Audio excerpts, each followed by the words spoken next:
Assalamualaikum warahmatullahi wabarakatuh. Bertemu lagi bersama saya, Coach Denny.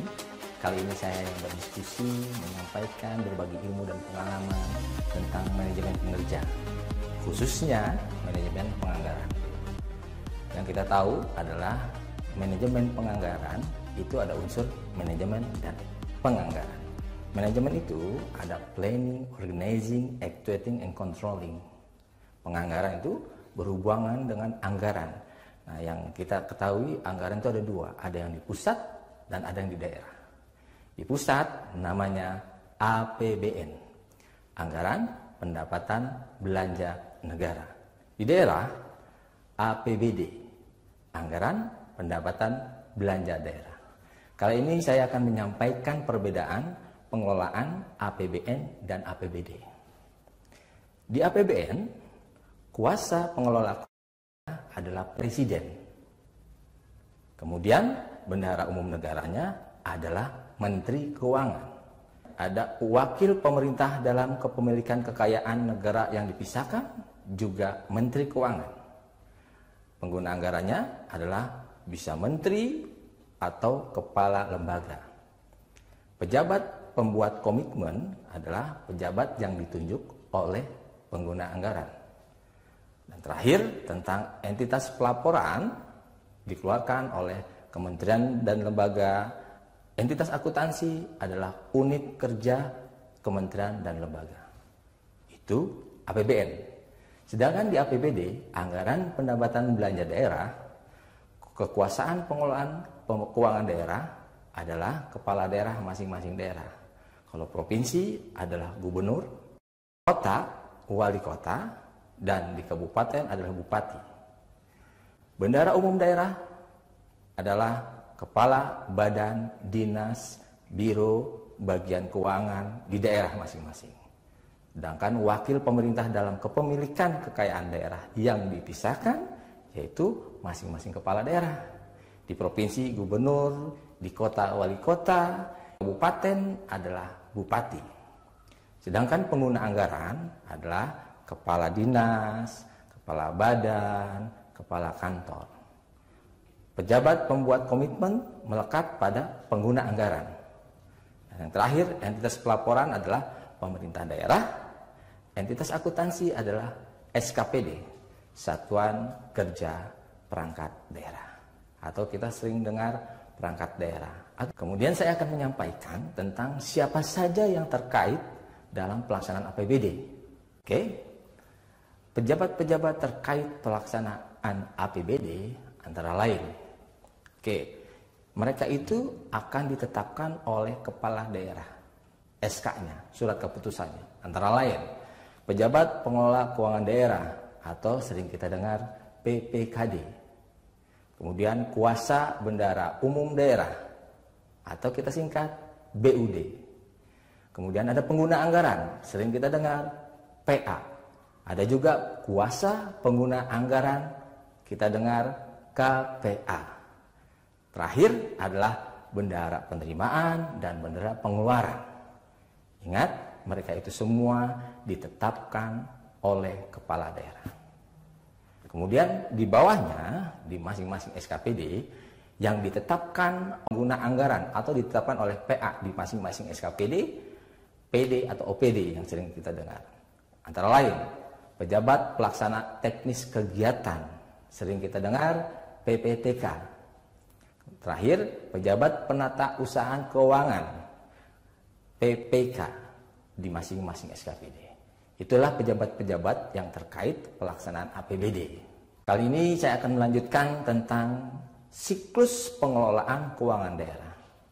Siklusnya dari perencanaan, pelaksanaan, penatausahaan, pertanggungjawaban, dan terakhir adalah pemeriksaan. Itu setiap tahun itu mengalir. Saya ulangi, dari perencanaan, pelaksanaan, penatausahaan, pertanggungjawaban dan pemeriksaan. Oke, saya breakdown satu-satu. Pertama, tentang perencanaan. Perencanaan tentunya masing-masing daerah harus memiliki atau membuat dokumen perencanaan pembangunan daerah. Ada beberapa dokumen yang harus dibuat oleh daerah. Pertama, RPJMD. Itu rencana pembangunan jangka menengah daerah, itu per 5 tahun. Sedangkan untuk tahunannya adalah RKPD, Rencana Kerja Pemerintah Daerah. Dan setelah itu, setiap tahun harus teman-teman ingat bahwa ada peraturan Menteri Dalam Negeri yang selalu diterbitkan di setiap tahun, yaitu tentang Pedoman Umum APBD, Pedoman Umum Anggaran Pendapatan Belanja Daerah. Itu munculnya sekitar bulan Mei dan Juni sebagai patokan untuk tahun ke depan. Kemudian setelah pedoman itu sebagai acuannya, pedomannya, maka di daerah melakukan perencanaan, yaitu melakukan KUA, Kebijakan Umum Anggaran. Ada juga PPAS, Prioritas Plafon Anggaran Sementara, dan itu akan didiskusikan antara kepala daerah dengan anggota dewan.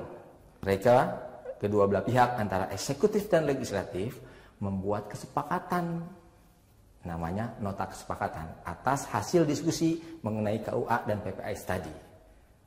Kemudian mereka menyusun pedoman penyusunan RKA SKPD yang dilakukan oleh kepala daerah dengan TAPD-nya. TAPD adalah Tim Anggaran Pemerintah Daerah. RKA, Rencana Kerja Anggaran, SKPD, Satuan Kerja Perangkat Daerah.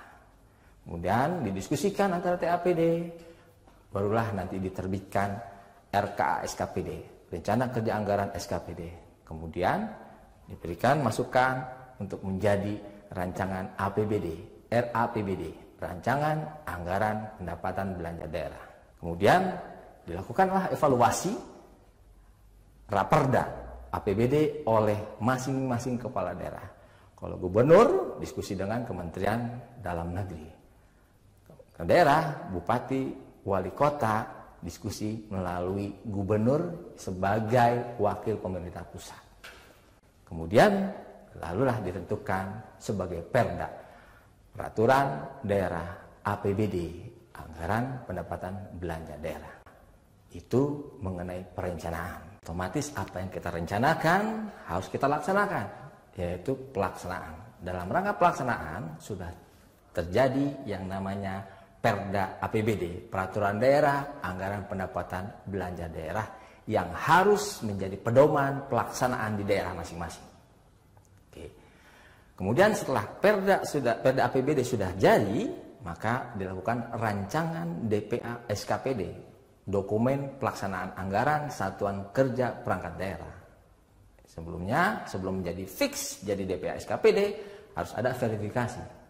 Ya, setelah diverifikasi menjadi DPA, baru pada saat pelaksanaan APBD, otomatis yang ada di dalam APBD, Anggaran Pendapatan Belanja Daerah, itu adalah tentang pendapatannya, tentang belanjanya, tentang pembiayaannya.